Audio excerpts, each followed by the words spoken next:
Hello, my name is Aloysius Minor.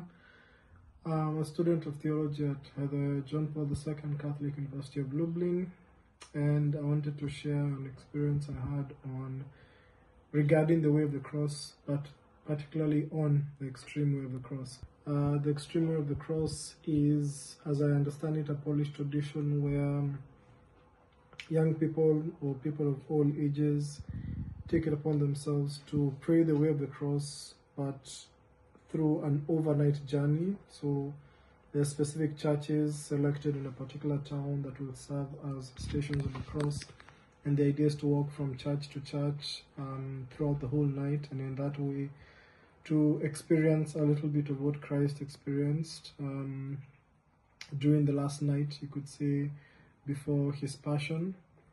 So for myself in 2024, I was invited by some friends to participate in this devotion, and I didn't quite know what I was getting into, but I was curious and I thought it would be worth trying out. So the group I was with, my friends decided to take on, I believe it was the 46-kilometer route, and that meant walking from essentially 8 p.m. Friday night throughout the night to arrive the next morning at around 7 or 8 a.m. in the morning. So we set off walking. At first it was very nice, it was kind of comfortable because we would arrive at different churches, we would pray, and along the way we would talk amongst ourselves and my friends. It was a good way to get to know each other. But then things eventually would start to get a little bit tricky, because past midnight we were moving further and further away from the city, away from the residential areas, away from the lights, you could say, and entering more into countryside. So people's farms, entering a small group of trees, and eventually past, I would say, 1 a.m., 2 a.m., we entered a forest, particularly thick forest. And once we were in that forest, we were a little bit lost because our navigator, the person who was guiding us from station to station, was not quite so sure the route to use. It was pitch black at night. Of course, we only had our phones, the torches on our phones. We couldn't really tell whether the path we were on is actually the right path. And it was at that moment when, of course, a little bit of fear is kind of creeping in your heart, that I found myself meditating on this experience that Christ must have had during that same night. So he had been arrested, he had been taken to see Caiaphas and Annas, the high priest of the Jewish people. He had had that trial where, of course, he was accused falsely, and the next morning the plan was to take him to see Pilate. So in between, there was that experience that we don't always speak about, that Christ would have been put somewhere in a prison or some makeshift jail, and he would have had to serve there for a few hours, especially from, let's say, midnight, 1 a.m. till the time of dawn, when they would have taken him to Pilate. He would have been alone, he would have been hungry, there would have been a little bit of fear there because he had an idea, he knew what was coming, but of course there was still a lot that would have been mysterious about the whole experience of the cross. So when we're in that forest, we're looking around, it's dark, and you could only see a few stars in the sky. We weren't so sure which way to use. I found my mind going back to that moment, and it ended up being a consolation because it felt as if I was experiencing what Christ felt, and it helped me feel closer to him, to identify myself with him, and it helped me also get through that moment, that time when we were obviously a little bit afraid. Eventually, after walking for a couple of hours, we found the right path outside of the forest and were able to continue the station of the cross. But I still remember that moment where, especially when you're in the middle of the forest, it's dark, it's quiet. There was one of the scariest moments was when we reached a certain part of the forest, but there was absolutely no animal sound, so not even crickets, because at least, you could be walking somewhere in the countryside with grass, you can at least still hear crickets, but it was just total silence. You could see the stars, nature was all around you, but it felt a little bit strange. So this moment of kind of just being lost out there in nature for me was special because at least it brought me a little bit closer to our Lord. So I can see that's something that the way of the cross helps people to, something it helps us achieve. It helps us draw a little bit closer to Christ, and for that reason it remains a very beautiful devotion. So I'm thankful for that experience. Extreme the Way of Cross is kind of an event. You go there and you sign up for it on the internet. You go to a mass, to a cathedral in Lublin, and then after the mass, you start the Extreme the Way of Cross. So this is my first aid bag. I usually have everything in here. There are some bandages, there are some insulin that you can take, but I usually don't do it. I have scissors, so I can cut through cloth or just cut the bandage off. I have something that can stabilize your hand when you break it, and yeah, most of it is just like that. I do have gloves for your own safety, and I think that's everything. It is packed, but there is just many things that repeat and repeat because you don't know what's gonna happen. Thankfully nothing happened and I didn't have to use it, but I think it's good that you have it with your like something that it's handy and you can take it everywhere, and you don't know when you're gonna have to help somebody, and if you have it right there with you, you can just help somebody, and I think that's how you should be. What is it actually? You can go three places. You can go to Wąwolnica, you can go to Lubartów, or you can just go around Lublin and go to all 14 stations. There are 3 paths to Wąwolnica. One is 50 kilometers, the other one is 46, I think, and the last one is 42. They're just one is the shortest, and the other one is the longest and the most extreme. And it's not like you're going through one clear path. You go through many places. You go firstly you go through Lublin, then you go around some outskirts, and sometimes you get a lot of mud in your boots or in your pants. I mean jeans. Then you go into those little villages around Lublin, and after those villages there is actually nothing. There is a forest, there are some fields, and you go through all of it. You go if it's there mud yeah, if there mud or forest, you go through it and you don't look at it, you just go.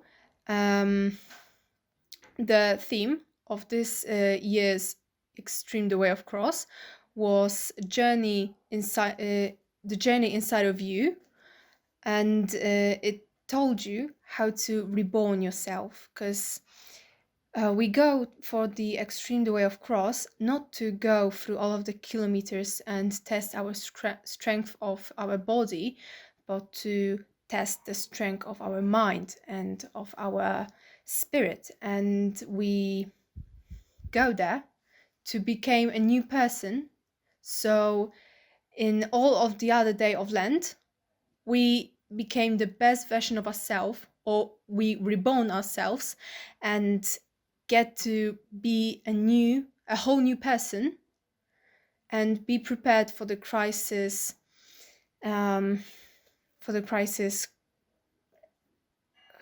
death. And one of the things that I do remember, one of the most things I do remember, is that there was this one station, and you had to think about what does mean being reborn. because there is the first time you are born, your mother is giving birth to you, and you are newborn and everything, and your mother goes through a lot of pain, and it's really, really bad. I think if you ask your moms, they will tell you, or maybe not, for your own sake. Um, and there was this thing, and they told us that if you want to reborn again and reborn your spirit, you have to get through a lot of pain, just like your mother when she gave birth to you. And I think this is beautiful because it is actually true. So, my name is Maya. I'm 17 years old and I just came back from Extreme the Way of Cross. The thing that I went through wasn't all easy. I thought that, oh, I went to a pilgrimage and to Wąwolnica, and that it's not going to be a big of a deal going through the Extreme the Way of Cross. I was completely it was completely opposite. Um, I I went there with my friend, and he was there once. I wasn't. I didn't know what I was expecting.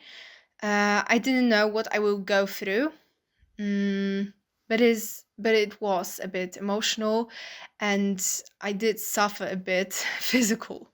So first few kilometers, I think maybe like 17, uh, they were pretty easy.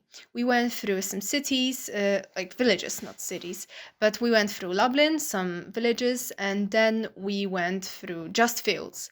And there, when the problem starts, then the problem started, because we did lost a few times, and it was a bit emotional for me because some things were just too close for me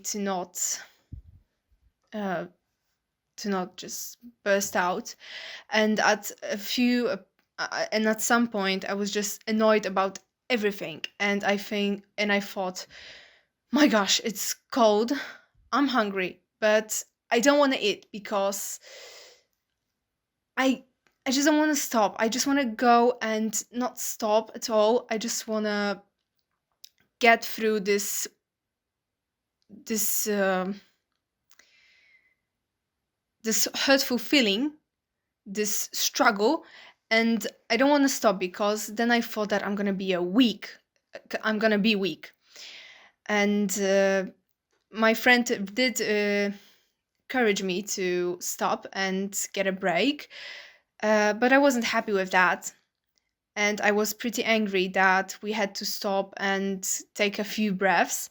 I just wanted to go and do not stop. The thoughts uh, that were at the beginning of the Extreme the Way of Cross was that it's not about the way that you're going through, but the feelings and thoughts that are going through your mind. So I thought that I'm not gonna look at my struggle, and I don't wanna think about it because I wanna focus on what I'm going through spiritually and emotionally. And it was sometimes I didn't know what to think. Sometimes there were thoughts like, yeah, I know something about what are these thoughts about in the book, and I was pretty angry because I didn't know what I should do with them after the Extreme the Way of Cross, and I thought about doing the right way and confronting the things that I thought about. But now that I'm after all of it and the emotions are settled, I think it was just some emotions that came through me. And I did see a lot of people getting pretty emotional. And I think that's also I think that's just beautiful that something like that makes people feel so much. Uh, It was my first extreme the way of cross, and I didn't know what I should take with me. I'm a scout, so I thought, yeah, I should bring my uniform, and I will go to the mass, because there was like first mass and then there was the second mass in the Von Volnita. Unfortunately, we didn't go, and I was pretty disappointed. But I did bring my uniform. I did bring some food, but as I said before, even if I was hungry, I didn't want to eat because I just don't know. Sometimes I was like, man, I'm so hungry. But then there was this awful feeling that came from my stomach that said, if you're gonna eat anything, you're gonna puke. And then I was, okay, no, I'm not gonna eat. So mostly I just drank water with electrolytes. Um, I think that some people might take caffeine. I'm not big of a fan of coffee or energy drinks, but my friend did gave me one, and it did burst inside of me, and I did. I had that little timeline when I had a lot of energy, and my friend said, "Yeah, I could tell that it did work on you," and I was like, "Yeah, that's why I don't drink it that much." Uh, but it did help, and I started to go faster than I did before, because at I think 2 a.m. the only things I could say was, I'm not gonna do it anymore. Why this backpack is so heavy? Why did I pack so much things? How much longer is it gonna take? And I was just yapping and talking nonsense. And then I get this burst of energy, and everything was just fine. So I think it's also the physical state that you're in that is very important. I started at 8 p.m. in the cathedral in Lublin with a mass, and I went. I did 46.1 kilometers, I think. I mean, at least that's what the map said. Um, and I ended in Von Volnica. Mm, it took me from 8 p.m. to around 7 a.m.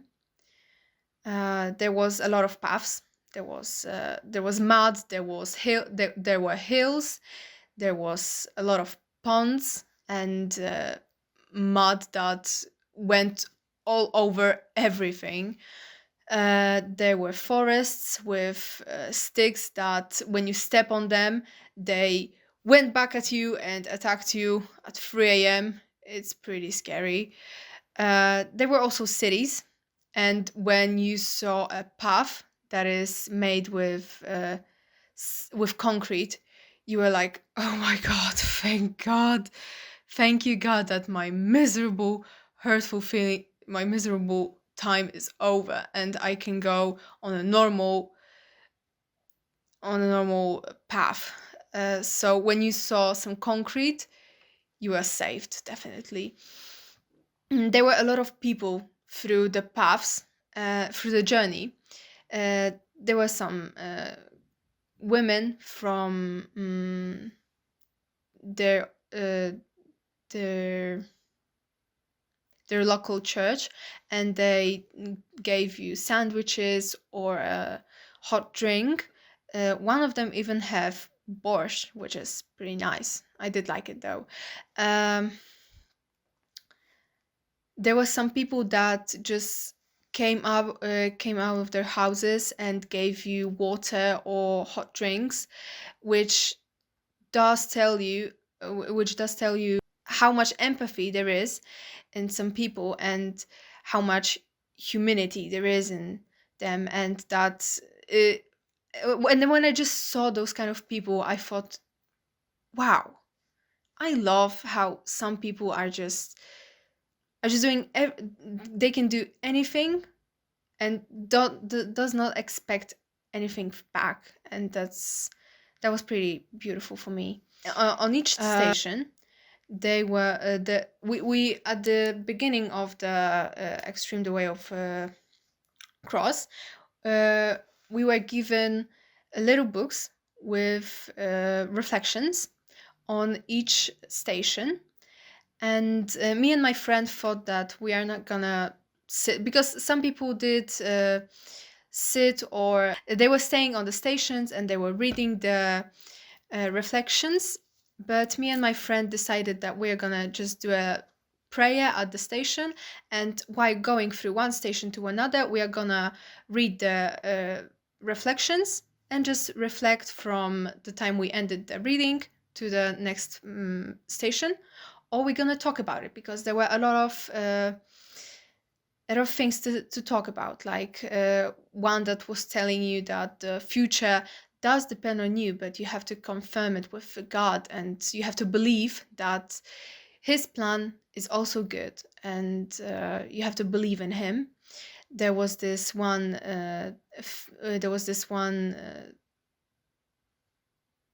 thing that told you about redeeming yourself if you did something bad. There was this prayer for your mother, which I think was beautiful. There was also this theme about Mary, and how everything that everything that was in her life was unexpected, sometimes really hurtful, and everything and emotional. But she was such a graceful person, and everything that she experienced, she held it in her heart. And that's what we should do. We should be like Mary, and we should think with our heart and give everything to God, and not like talk over it with people. Just stay with it in your heart. And that was also beautiful. The extreme the way of cross is a very revolutionary experience, and it does change your mindset. It does change your mindset if you really want it, because there were some people that just went with friends talking through all of the way of the cross, and there were some people that were thinking about the reflections. And if you really wanna think about it, you're gonna definitely change. And if you're thinking that it's not for you, why do you think that? You didn't try it. And it's for everything, not just the way of cross. If you didn't try it, why are you telling that you don't like it, or it's not gonna be it's not gonna be your cup of tea? You should try it. Just see it on yourself, because God has his own ways, and he only have them if you let him in. And I think that the way of cross is one of the ways that you can let God in your heart. Hi, my name is Sandra Tsiva, or Mercy, and I'm a student at Vincent Paul. I'm currently in my second year doing physiotherapy. I'm a devoted Catholic, and I enjoy working in the church. I enjoy gathering with other Catholic family members, and right now we're at the Saturday missionary Saturday, yes. And we were discussing about the way of the cross and how it has impacted on our lives. And it's been a wonderful day. I hope you all come and join us in our Catholic family. Thank you. My experience with the way of the cross is quite phenomenal. I have experienced grace, love, and companionship through the way of the cross. I managed to get a personal encounter with God himself while I went for the way of the cross. One of the major events, or my major travels, or my major experiences, if I may say, is when I was in grade 7, 10 years back, and we had a pilgrimage. On that pilgrimage, we were doing the way of the cross. It was quite a long distance, I think more than 20 kilometers, if I'm not mistaken. And that's something like 10 years back. After we did the Way of the Cross, we managed to enter the Door of Mercy, which is opened once in 50 years in Zimbabwe. So with that, I had many things that I was praying for, but one of the things that I remember clearly was I was praying for my grade 7 results. After that experience, I went back to school and I wrote my exams and I passed. So with that encounter, it meant a lot to me. I went on to do another Way of the Cross later, a few years after that experience, when we went to Mutemwa, where John Bradburn used to work. There we also did the Way of the Cross, going up the Mutemwa mountain. And all I can say is, through the Way of the Cross, our prayers reach directly to heaven, because there isn't a day, or rather, if I may say, if God is in agreement with what I'm asking for, if it's for the praise and glory of His name, all that I pray for will happen. And because of that, I may not want to say God did this for me because I wanted 1, 2, 3, but He is always there for me. And with the rosary, with the help of the rosary, the Way of the Cross, our Bible, there are those things that help us to pray when we don't have words to go directly to God, when we don't have the correct tone or the correct way to structure our petitions. They help us to reach to God through those gifts that we have in the Catholic Church. So therefore, the Way of the Cross is something that I hold on to, and something that has a huge impact on my life. To where I am today is through prayer and petition, and I thank God because of that. Thank you very much.